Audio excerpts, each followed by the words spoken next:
नमन करूं गुरुदेव को, ऋण ना चुकाया जाए।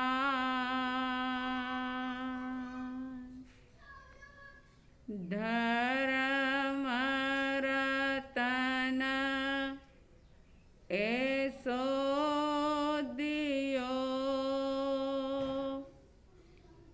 पाप निकट नहीं आए।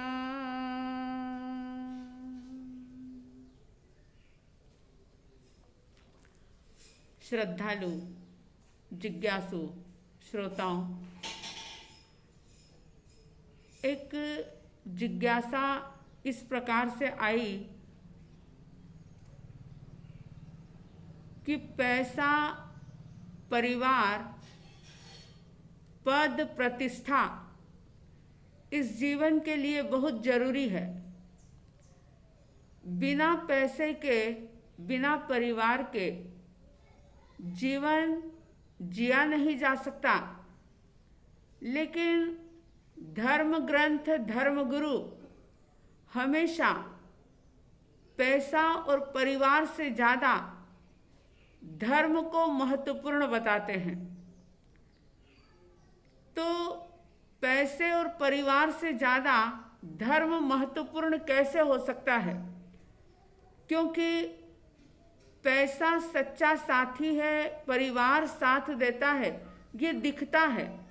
लेकिन धर्म किस प्रकार से सहयोगी होता है, ये बात जल्दी समझ में नहीं आ रही है। धर्म सचमुच वो चीज है कि जिसको पा लेने के बाद पैसे का, परिवार का, पद का, प्रतिष्ठा का जो एक आकर्षण है, वो आकर्षण कम हो जाता है या खत्म हो जाता है। सही अर्थों में देखो तो धर्म ही सच्ची शरण है, सच्चा सुख देने वाला है। धर्म ही एक वो चीज है कि जो हमारी आधि, व्याधि और उपाधि को दूर करके समाधि को दे सकता है। इस बात को समझने के लिए एक छोटा सा उदाहरण है। एक व्यक्ति के 3 मित्र थे। एक मित्र बहुत प्रिय था, दूसरा जो था वो थोड़ा कम प्रिय था, और तीसरा तो बिल्कुल उपेक्षित था। तीसरे मित्र को वो व्यक्ति हमेशा ही इग्नोर करता था, हमेशा उसे नज़रअंदाज करता था, उसको इतना महत्व नहीं देता था जितना महत्व वो पहले मित्र को दे रहा था। समय बीतता गया और एक बार ऐसा हुआ कि वो व्यक्ति बहुत बड़ी कोई मुसीबत के अंदर फंस जाता है, और उस मुसीबत में जब वो फंस गया तो उस मुसीबत से उसे उबरना था, और राज दरबार में जाकर के राजा के सामने कोई बात रखनी थी, अपने आप को बेगुनाह साबित करना था, और इसके लिए उसे राज दरबार भी जाना था। लेकिन राज दरबार में जाने की उसकी अकेले की हिम्मत नहीं हो पा रही थी। वह पहले मित्र के पास गया और उससे उसने निवेदन किया कि देखो, मैं इस प्रकार से इतनी मुसीबत के अंदर, कष्ट के अंदर फंस गया हूँ, और मैं इससे निकलना चाहता हूँ, तुम मेरा मार्गदर्शन करो। और इतना ही नहीं, मेरे साथ राज दरबार आओ, राजा के सामने मेरी वकालत करो मुझे बेगुनाह साबित करने में मेरा सहयोग करो। पहला मित्र, जिसको वो व्यक्ति बहुत ज़्यादा महत्व देता था, बहुत प्रेम करता था, उसने बिल्कुल साफ इनकार कर दिया कि माफ़ करना, मैं तुम्हारा इस मामले में किसी भी प्रकार का सहयोग नहीं कर सकता। हताश निराश होता हुआ वो व्यक्ति दूसरे मित्र के पास गया। दूसरे मित्र से जाकर के उसने रिक्वेस्ट की। दूसरे मित्र ने कहा कि भाई, हम तुम्हें थोड़ा मुसीबत से निकलने की सहायता कर सकते हैं, लेकिन राज दरबार तो बिल्कुल नहीं आ सकते, क्योंकि अगर राजा जरा से भी नाराज हो गए तो कहीं हम ही मुसीबत में ना फंस जाएं। इसलिए हम राजा के सामने उपस्थित नहीं हो सकते, तुम्हारे साथ राज दरबार नहीं आ सकते। वो व्यक्ति निराश हो गया। चारों तरफ अंधकार ही अंधकार दिख रहा था उसे, कोई सहारा नजर नहीं आ रहा था। उसने सोचा कि अब एक ही उम्मीद की किरण है, जो तीसरा मित्र है उसके पास जाऊं। वो जानता था कि मैंने जितना महत्व इन दोनों को दिया है उतना तीसरे को कभी नहीं दिया। हमेशा उसकी उपेक्षा की, हमेशा उसे नज़रअंदाज किया, उसको व्यर्थ का एक साधन समझा, वैसे उसको बेकार आदमी समझा। लेकिन क्या करूं, एक बार देख तो लूं, अगर वो मेरा किसी प्रकार से सहयोग कर दे। हालांकि भीतर से वो जानता था कि मैंने कभी उसको महत्व नहीं दिया, हमेशा उसकी इंसल्ट की, तो शायद वो मुझे साथ भी नहीं देगा। लेकिन मरता क्या न करता, जब कोई रास्ता नजर ना आए तो व्यक्ति कुछ भी करने के लिए तैयार होता है। वो तीसरे मित्र के पास गया और जाकर के सारी बात उसके सामने रखी। तीसरे मित्र ने बड़ी उदारता के साथ उसको आश्वासन दिया, सहानुभूति दी, सांत्वना दी, उसका हौसला बढ़ाया। और ना केवल हौसला बढ़ाया, लेकिन उस समस्या से निजात पाने के लिए पूरी तरह से उसने उसका सहयोग किया। और इतना ही नहीं, वो उसके साथ राज दरबार तक भी जाता है और जाकर के राजा के सामने इस व्यक्ति की अच्छाई के बारे में बखान करता है और कहता है कि ये व्यक्ति बहुत अच्छा है, इसने इस प्रकार का गुनाह नहीं किया है, आपको गलतफहमी हुई है। और किसी भी तरह से करके वह अपनी समझदारी से राजा के सामने बातचीत करता हुआ उस व्यक्ति को बिल्कुल बेगुनाह सिद्ध कर देता है। अब वह व्यक्ति जिसने आज तक उसकी उपेक्षा की थी, उसे ही उसने अपना परम मित्र माना।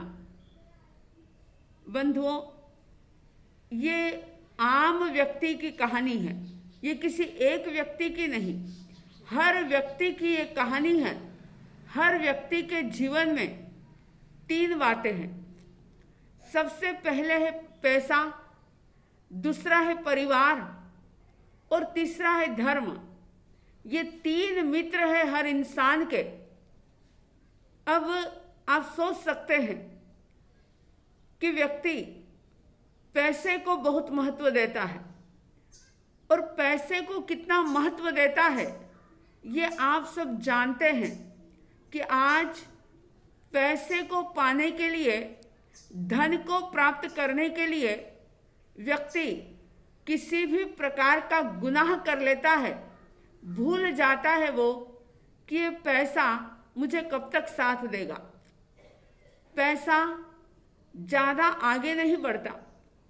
अगर पुण्य थोड़ा सा भी कम हो जाए, खत्म हो जाए, तो यहाँ पर रहने के बावजूद भी, शरीर के साथ रहने के बावजूद भी, और अपनी मेहनत से कमाया हुआ धन भी साथ नहीं दे पाता, हमें सुकून नहीं दे पाता, शांति नहीं दे पाता। और दूसरा मित्र जो परिवार है, वह भी कब तक साथ देता है। किसी कवि ने बड़ी सुंदर बात कही थी, साथी है मित्र गंगा जल बिंदु पान तक, के साथी है मित्र गंगा जल बिंदु पान तक, और ये अर्धांगिनी भी बढ़ेगी तो केवल मकान तक, परिवार के लोग भी चलेंगे तो शमशान तक, और ये बेटा भी हक निभाएगा तो केवल अग्नि दान तक, उसके तो आगे धर्म ही है साथी, धर्म के बिना जीव अकेला रहेगा, उसके तो आगे धर्म ही है साथी, धर्म के बिना जीव अकेला रहेगा। अरे मन ये 2 दिन का मेला रहेगा, कायम न जग का झमेला रहेगा। परिवार ये शरीर है तब तक साथ दे सकता है, ज़्यादा से ज़्यादा शमशान तक साथ दे सकता है, लेकिन उसके आगे परिवार भी सहयोगी नहीं बन सकता। एकमात्र धर्म ऐसा है जो परलोक के में भी साथ जाता है, परलोक की यात्रा में भी धर्म साथ रहता है, चाहे दिखाई नहीं देता लेकिन बहुत ही महत्वपूर्ण है। एकमात्र धर्म ही एक आधार है कि जिसके कारण से व्यक्ति चैन को महसूस कर सकता है, शांति को अनुभव कर सकता है। अगर आनंद को जीना है, शांति पाना है, तो ये तीसरा मित्र जो हमेशा ही साथ निभाने वाला, क्योंकि धर्म का संबंध शरीर से नहीं है, धर्म का संबंध आत्मा से है, और जो इसको एक बार समझ लेता है, समझ लो सचमुच सुख पाने का रास्ता उसे प्राप्त हो जाता है। फिर वो भौतिक आकर्षणों में आकर्षित नहीं होता, उसका आकर्षण मंद हो जाता है, कम हो जाता है। तो पैसा अपनी जगह है, परिवार अपनी जगह है, लेकिन धर्म जो है यही सच्चा, उस तीसरे मित्र की तरह सच्चा साथी है, जो आपको पाप पंख में पड़ने नहीं देता, आपकी अपनी विशुद्धि करता है, आपका कर्मों का शोधन करता है, और आपको सद्गति ही नहीं बल्कि मोक्ष तक जाने के लिए परम सहयोगी बनता है। इसलिए ध्यान रहे कि जितना प्रेम पैसे से कर रहे हैं, जितनी आसक्ति पद प्रतिष्ठा या परिवार के प्रति है, उससे ज़्यादा धर्म को महत्व दें, और धर्म को महत्व देते हुए ये बात तय करें, निर्णय करें इस बात का कि वास्तव में धर्म हमारे श्वास की तरह होना चाहिए। अगर श्वास की तरह धर्म को हमने जी लिया तो सचमुच जन्मों जन्म संवर जाएंगे, सुधर जाएंगे। ये अनमोल जीवन सिर्फ पैसा कमाने के लिए नहीं मिला, परिवार बनाने के लिए ही नहीं मिला, क्योंकि ये तो दूसरे भी कई जन्मों में ये सारे कार्य तो हो गए। एकमात्र धर्म ऐसा कि जिसको व्यक्ति इस जीवन के अंदर ही कर सकता है। बड़ा सौभाग्य है उन लोगों का कि जिनको धर्म करने के अनुकूल साधन मिले हैं, अच्छा शरीर मिला है, पांचों इंद्रियां मिली है, धर्म गुरुओं का सहयोग मिला है, सानिध्य मिला है, जिन शासन मिला है। बताइए इससे बढ़कर के सौभाग्य और क्या हो सकता है। जो अवसर मिला है उसका लाभ उठाते हुए ज़्यादा से ज़्यादा धर्म की आराधना करके अपने जीवन को सार्थक बनाइए। चाहे धर्म दिख नहीं रहा, लेकिन सचमुच भीतर का आनंद देने वाला धर्म ही है, जीवन को व्यवस्थित करने वाला भी धर्म है। इसलिए धर्म की आराधना ज़्यादा से ज़्यादा करते रहें। आप सबके भीतर धर्म श्रद्धा जागे, धर्म भावना जागे, ऐसी साध्वी द्वय की तरफ से हार्दिक हार्दिक शुभ मंगल भावनाओं के साथ जय प्रभु महावीर, जय गुरु आनंद।